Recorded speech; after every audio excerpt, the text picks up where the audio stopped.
Hey guys, welcome back to the channel. If you like the content, hit the subscribe button, leave a like down below. With that out of the way, I wanted to talk about AEW Fight Forever. Yes, we're talking about AEW Fight Forever once more on the Nintendo Switch 2. Now, I'm going to have footage playing in the background, and you'll see the struggles that the game had right out of the gate. It does not improve that game whatsoever. The loading times or nothing. It's very unfortunate. Took a few tries to get the game to even boot up because it got stuck in when it would check the online servers, for some reason it would make the game crash back to the dashboard. And it did that, I want to say 2, maybe 3 times. I have to go back and look at the footage. But once it finally booted up, the game doesn't get any brute force upgrades like some other games do on the Nintendo Switch. It literally looks the same as the Switch 1 version, which is a huge bummer because the Switch 1 version is obviously the worst version of that game. The graphics are really low, everything's really fuzzy. I feel like there's slight input lag when you're playing matches and stuff like that in single player, not even online. I tried to load up a match for the Stadium Stampede, and I waited for about a minute, and I'm like, you know what, I'm good, I got enough footage for this, because I was going to try to play a Stadium Stampede match to get the performance on that too, but I have a feeling I would have been sitting there for like 10 minutes and waiting for it to start up, or at least 3 to 5 minutes or something like that, and it would have just been dead air on the channel. Obviously I could have edited it out, but that is, it is what it is. But anyway, I also wanted to take a second to talk about AEW Fight Forever. With the resurgence of the show itself, maybe we'll be getting some more stuff for this game, because there are so many wrestlers that were in this game that will not be in a sequel if they ever decide to make a sequel. Now, if AEW starts getting big again, because they just had a great pay-per-view, and it feels like they're riding the ship, they're starting to get out of their own way, and WWE's kind of just stumbling right now, trying to come up with basically another huge storyline like Roman Reigns and the Bloodline. Like, they don't have a new big villain for someone to conquer. Seth Rollins is trying to fit that bill with his new faction, which doesn't even have a name. They're just guys together, which is part of the reason why it just feels like these guys are just, it doesn't feel like a faction. Like, Evolution was a faction. The Bloodline was a faction. Like, it felt like they had a gimmick. The Seth Rollins faction is just 4 people. You got Paul Heyman, which seems very out of place. You got Seth Rollins with the same gimmick, which seems really out of place. And then you got 2 guys in suits. Like, what is their overall faction? Like, do they have a name? Are they working towards that? Because right now, I could care less about this faction. Oh, they're the future or whatever. Well, I don't know, man. They really got to work on that, because I feel like people just don't care. It could just be me. I mean, the idea of Seth and Paul Heyman, it sounds awesome on paper, but they haven't really capitalized on that at all. Like, there's so many other wrestlers that they could have built off of. Why Seth? Seth doesn't need it. He's been a world champion multiple times. He's had multiple main events at WrestleMania. I feel like he didn't need it. He could have just kept going the route, and that's it. I don't know. Maybe they'll bring in Becky. That'd be kind of cool, just to have that whole thing. They never have women in these factions, and it makes no sense. It's like, come on, put some women in there. Make it an entire thing. Like, Judgment Day obviously had women in it. In fact, Rhea Ripley was the leader. She was the most over in the group, and when she left the group, I feel like the Judgment Day, I don't even know why they still have a group. Like, if Dominic leaves the group, I mean, they got Liv Morgan in there, I guess. So Liv Morgan's really helping it. But if Liv and Dom leave the group, they might as well just dissolve it, because it just feels like it's hanging on by a thread. And without Carlito, the comic relief, they didn't really do anything with Carlito, did they? Anyway, we're here to talk about AEW Fight Forever. Sorry I got off topic there. I feel like we judged this game too harshly, because the way 2K's been going, and I had fun with the 2K25.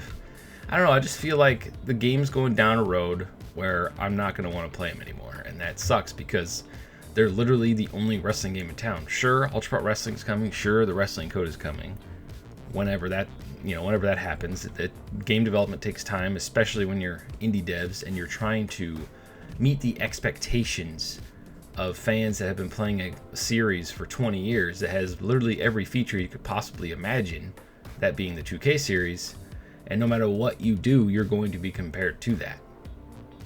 That's the standard, because everybody's so spoiled with all the features that when we're missing a feature, we all act like children and, where's that feature? Where's that feature? We've all done it. I've done it on this channel. We've all done that whole, this game sucks, doesn't have this one feature. We've all done it. Like, I would just be happy, sorry, I hit my keyboard here. I would just be happy if the create a wrestler and creation modes function correctly, because it feels like every update they mess something up and then they have to wait for the next update to mess something else up to fix that. I don't know, it just feels like it's a never-ending battle of trying to get these games where they need to be, and if they ever do get it there, then the next game's coming out in the next few months. So it's like, it's a never-ending battle with these yearly releases and recreating all my wrestlers. I had fun. I created like 20-30 wrestlers, and I'm still working on my universe show.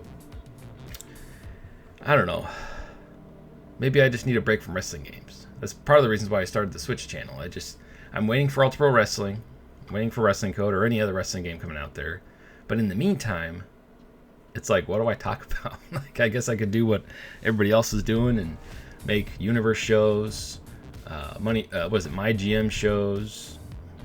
I talk about the DLC. That's kind of easy. But anyway, I'm trying to do content that nobody else is doing, because you don't want to watch the same thing from 20 different YouTubers. That kind of gets boring. Like, I watch a couple news channels for gaming news. Spawnwave's the biggest one, and there's his whole cast that all cover the same thing, and you get different like perspectives of how they all view things, but they're all reporting on the same thing.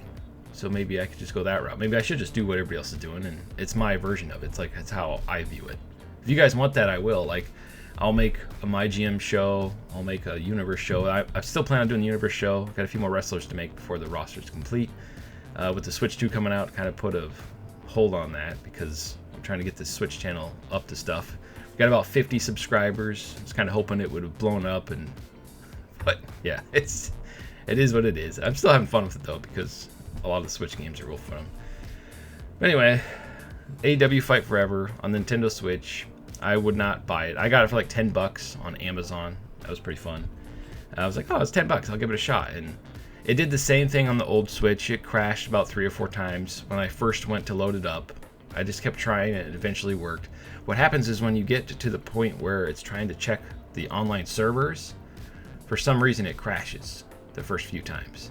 But if you do buy it on the Switch and you want to put up with the Switch graphics and performance and all that stuff, and the Switch 2 is not the issue, it's the game's not optimized on the Switch. I'm surprised they released it on the Switch.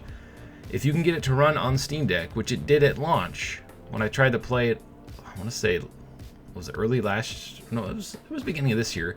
I tried playing it on Steam Deck, and it's no longer supported on Steam Deck unless you play offline. Like, if you try to play online, it like crashes just the same. But once you get it up and running on the Steam Deck, it does run pretty damn good. So I was pretty happy with that. So if you want a handheld version of AEW Fight Forever, unfortunately the Steam version on the Steam Deck is probably your way to go, like currently, or the PlayStation Portal, because it just streams to the Portal, but then you have to rely on internet.